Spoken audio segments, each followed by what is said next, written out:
Hello everyone, आरंभ पाठशाला YouTube channel में आप सभी का स्वागत है। आज है 10 अगस्त और 10 अगस्त से करंट अफेयर्स के जितने भी प्रश्न होंगे उन सभी प्रश्न को हम देखेंगे और उन प्रश्नों से रिलेटेड जितने भी इम्पॉर्टेंट फैक्ट्स होगा उन सभी को हम डिस्कस करेंगे। तो वीडियो को लास्ट तक देखें और अगर आप हमारे इस चैनल पे नए हैं तो इस चैनल को सब्सक्राइब करें, साथ में बेल आइकन को भी प्रेस करें। और अगर आपको मेरा ये वीडियो अच्छा लगता है और महत्वपूर्ण लगता है तो इस वीडियो को ज़्यादा से ज़्यादा शेयर करें और लाइक करें। और इस वीडियो के लास्ट में आपसे एक रिवीजन का प्रश्न पूछा जाता है, तो उस प्रश्न का आंसर आप लोग कमेंट बॉक्स में दें। तो चलिए शुरू करते हैं आज का पहला प्रश्न से। आज का पहला प्रश्न है, हाल ही में विश्व आदिवासी दिवस कब मनाया गया है? तो इसका आंसर है ऑप्शन नंबर ए, 9 अगस्त। 9 अगस्त को प्रत्येक वर्ष विश्व आदिवासी दिवस के रूप में मनाया जाता है और इस दिवस को मनाने का उद्देश्य है ट्राइबल्स के अधिकारों को सुरक्षा प्रदान करना। इस दिवस को मनाने का उद्देश्य है और इस बार की जो विश्व आदिवासी दिवस की थीम है वो है कोविड और मूलवासियों की सहन क्षमता। तो चलिए हम अगस्त महीने की अन्य सभी ऑप्शंस को भी देखते हैं। तो 8 अगस्त को भारत छोड़ो आंदोलन का 78वीं वर्षगांठ मनाया गया है और ये भारत छोड़ो आंदोलन की जो शुरुआत हुई थी वो 8 अगस्त 1942 ईस्वी में महात्मा गांधी जी के द्वारा शुरू की गई थी। और अगर हम बात करें 7 अगस्त की, तो 7 अगस्त को नेशनल हैंडलूम्स डे मनाया जाता है और 6 अगस्त को हिरोशिमा दिवस के रूप में मनाया जाता है। तो इतने सारे पॉइंट्स आप लोग याद रखेंगे। तो चलिए नेक्स्ट प्रश्न की ओर चलते हैं। हाल ही में यूनेस्को द्वारा किस राज्य के 2 गांव को पहली बार सुनामी तैयार मान्यता प्रदान की गई है? तो इसका आंसर है option number C, Odisha. Odisha के 2 गांव को यूनेस्को के द्वारा सुनामी तैयार मान्यता प्रदान की गई है। और अब बात आई है सुनामी तैयार की, तो इसका मतलब है कि ओडिशा का जो 2 गांव है वो किसी भी आपदा को फेस करने के लिए पूरी तरह से तैयार है और अब इस 2 गांव को यूनेस्को के द्वारा सुनामी तैयार मान्यता प्रदान की गई है। तो अब बात आई है ओडिशा की, तो चलिए हम इसको इंडिया के मैप में देखते हैं। ओडिशा का लोकेशन ये है, इंडिया के मैप में ओडिशा का लोकेशन और यह अपना बॉर्डर 4 राज्यों से शेयर करता है, वेस्ट बंगाल से, झारखंड से, छत्तीसगढ़ से एंड आंध्र प्रदेश से। ओडिशा का जो कैपिटल है वो है भुवनेश्वर। प्रेजेंट टाइम में यहाँ के चीफ मिनिस्टर है नवीन पटनायक और प्रेजेंट टाइम में यहाँ के गवर्नर है गणेशी लाल। ओडिशा में विधानसभा की सीटों की संख्या है 147 और इसमें लोकसभा की सीटों की संख्या है 21 और राज्यसभा की सीटों की संख्या है 10। तो चलिए नेक्स्ट प्रश्न की ओर चलते हैं। हाल ही में सीआरपीएफ का महानिरीक्षक किसे नियुक्त किया गया है? तो इसका आंसर है option number A, PS Ranipse. PS Ranipse को सीआरपीएफ का महानिरीक्षक के रूप में नियुक्त किया गया है और ये ओडिशा कैडर की आईपीएस अधिकारी हैं। और अब बात आई है सीआरपीएफ की, तो इसका फुल फॉर्म है सेंट्रल रिजर्व पुलिस फोर्स और इसकी स्थापना जो हुई थी वो 27 जुलाई 1939 में की गई थी और इसका जो हेड क्वार्टर है वो है न्यू दिल्ली में। और एक पॉइंट आप लोग यहाँ से याद रखेंगे कि सीआरपीएफ का जो मोटो है वो है सर्विस एंड लॉयल्टी। तो चलिए नेक्स्ट प्रश्न की ओर चलते हैं। हाल ही में किस स्थान पर रेडियो नेटवर्क पर आधारित संपूर्ण दूरसंचार कनेक्टिविटी भारत फाइबर का उद्घाटन किया गया है? तो इसका आंसर है ऑप्शन नंबर बी, महाराष्ट्र। हमारे प्रेजेंट टाइम के केंद्रीय संचार एवं आईटी राज्य मंत्री संजय धोत्रे ने महाराष्ट्र के अकोला नामक स्थान पर रेडियो नेटवर्क पर आधारित दूरसंचार कनेक्टिविटी भारत फाइबर का उद्घाटन किया है और इसका जो उद्देश्य है वो है बीएसएनएल एक्सचेंज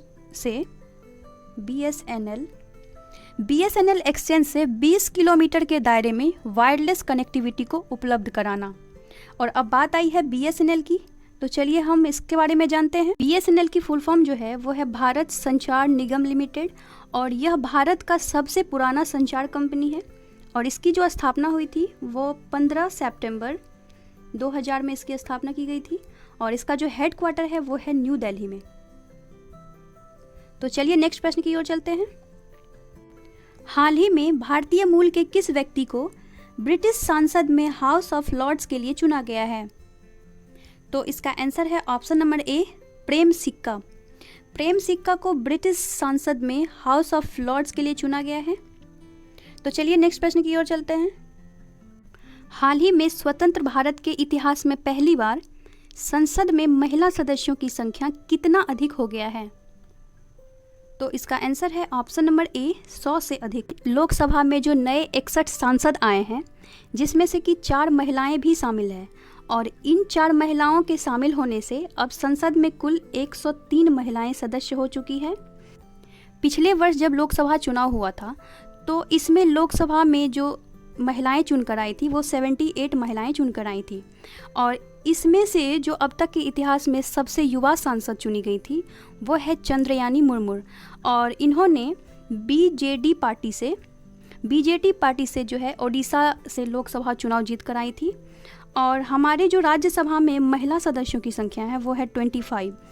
अब यहाँ बात आई है संसद की, तो चलिए इससे रिलेटेड भी कुछ पॉइंट्स को हम देखते हैं। संसद जो है वो 3 स्तंभों से मिलकर बनता है। पहला है प्रेसिडेंट, लोकसभा और राज्यसभा। इन तीनों के मिलने से जो है संसद का निर्माण होता है और संसद के बारे में हमारे संविधान के अनुच्छेद 79 में जो है इसका वर्णन किया गया है और लोकसभा के विषय में हमारे संविधान के आर्टिकल्स 81 में इसका वर्णन किया गया है और राज्यसभा के विषय में आर्टिकल्स 80 में जो है इसका वर्णन किया गया है। और लोकसभा को जो है निम्न सदन या अस्थायी सदन भी कहा जाता है और राज्यसभा को जो है उच्च सदन या अस्थायी सदन भी कहा जाता है। और राज्यसभा के जो सभापति होते हैं वो हमारे देश के जो उपराष्ट्रपति होते हैं वो राज्यसभा के सभापति होते हैं। यहाँ से एक पॉइंट्स याद रखिएगा, जो धन विधेयक होता है वो धन विधेयक जो होता है वो हमेशा लोकसभा में ही पेश किया जाता है। तो इतने सारे पॉइंट्स आप याद रखेंगे। तो चलिए नेक्स्ट प्रश्न की ओर चलते हैं। हाल ही में मध्य प्रदेश के नए राज्यपाल किसे नियुक्त किया गया है? तो इसका आंसर है option number A Laxmikant Vajpayee. Laxmikant Vajpayee को मध्य प्रदेश के नए राज्यपाल के रूप में नियुक्त किया गया है। तो जैसा कि आप सभी जानते हैं कि हाल ही में जो मध्य प्रदेश के पूर्व राज्यपाल थे लालजी टंडन, उनका निधन हो गया था। तो उनके निधन के उपरांत आनंदीबेन पटेल को जो है मध्य प्रदेश का एडिशनल राज्यपाल नियुक्त किया गया था और अब जो है मध्य प्रदेश के परमानेंट राज्यपाल लक्ष्मीकांत वाजपेयी जी को नियुक्त किया गया है। तो अब बात आई है मध्य प्रदेश की। तो चलिए हम इंडिया के मैप में देखते हैं मध्य प्रदेश का लोकेशन। ये रहा इंडिया के मैप में मध्य प्रदेश का लोकेशन और यह अपना बॉर्डर 5 राज्यों से शेयर करता है, महाराष्ट्र से, छत्तीसगढ़ से, उत्तर प्रदेश से, राजस्थान से एंड गुजरात से। और इसका जो कैपिटल है वो है भोपाल और यहाँ के जो चीफ मिनिस्टर है वो है शिवराज सिंह चौहान और प्रेजेंट टाइम में जो यहाँ के गवर्नर है वो है आनंदीबेन पटेल। और मध्य प्रदेश में जो लोकसभा की सीटों की संख्या है वो है 29 और मध्य प्रदेश में जो राज्यसभा की सीटों की संख्या है वो है 11। मध्य प्रदेश सरकार के द्वारा कुछ योजनाएं चलाई गई हैं, चलिए हम उसको रिवीजन करते हैं। तो मध्य प्रदेश में शुरू की गई है जीवन शक्ति योजना, संकल्प योजना, एक मास्क अनेक जिंदगी योजना, FIR आपके द्वार योजना। ये सभी योजना जो है मध्य प्रदेश में शुरू की गई है। तो चलिए नेक्स्ट प्रश्न की ओर चलते हैं। हाल ही में किस राज्य सरकार ने ऑनलाइन शिक्षा प्रदान करने के लिए गूगल के साथ एक समझौता ज्ञापन पर हस्ताक्षर किया है? तो इसका आंसर है option number B Maharashtra. Maharashtra सरकार ने ऑनलाइन शिक्षा प्रदान करने के लिए गूगल के साथ समझौता किया है। और अब बात आई है गूगल की। तो गूगल की स्थापना 1998 में की गई थी और इसका जो हेडक्वार्टर है वो है कैलिफोर्निया USA में।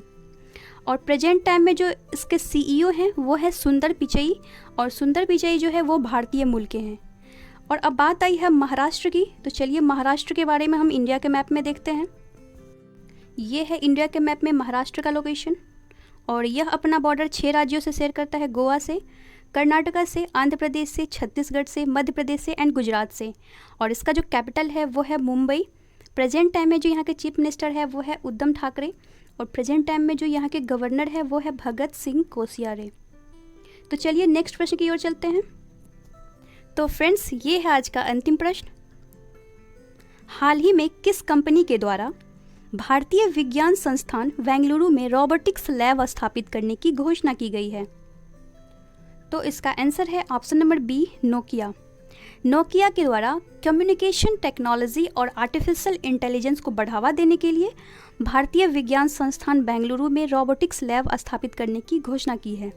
और अब बात आई है नोकिया की, तो इसकी स्थापना 1865 में की गई थी और नोकिया जो है वो फिनलैंड की कंपनी है।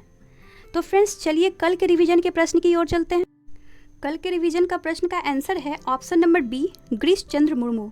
और जिन लोगों का answer option number B, Girish Chandra Murmu था, उन सभी का आंसर सही है। तो चलिए हम आज के रिवीजन के प्रश्न की ओर चलते हैं। आज के रिवीजन का प्रश्न है, हाल ही में यूपीएससी के नए अध्यक्ष किसे नियुक्त किया गया है? तो फ्रेंड्स इस प्रश्न का आंसर आप लोग कमेंट बॉक्स में देंगे। तो फ्रेंड्स ये था आज का 10 महत्वपूर्ण प्रश्न। आई होप आपको मेरा ये वीडियो अच्छा लगा होगा और बहुत कुछ सीखने को मिला होगा। और अगर आपको मेरा ये वीडियो अच्छा लगा है तो इस वीडियो को लाइक करें और ज़्यादा से ज़्यादा शेयर करें और एटलीस्ट 1 स्टडी ग्रुप में इस वीडियो को अवश्य शेयर करें। और अभी तक आप हमारे इस चैनल को सब्सक्राइब नहीं किए हैं तो इस चैनल को सब्सक्राइब करें और साथ में बेल आइकन को ज़रूर प्रेस करें, क्योंकि जब तक आप बेल आइकन को प्रेस नहीं करते हैं तब तक आपको मेरे किसी भी वीडियो की नोटिफिकेशन प्राप्त नहीं हो पाएगी। तो फ्रेंड्स चलिए मिलते हैं कल एक नई वीडियो के साथ।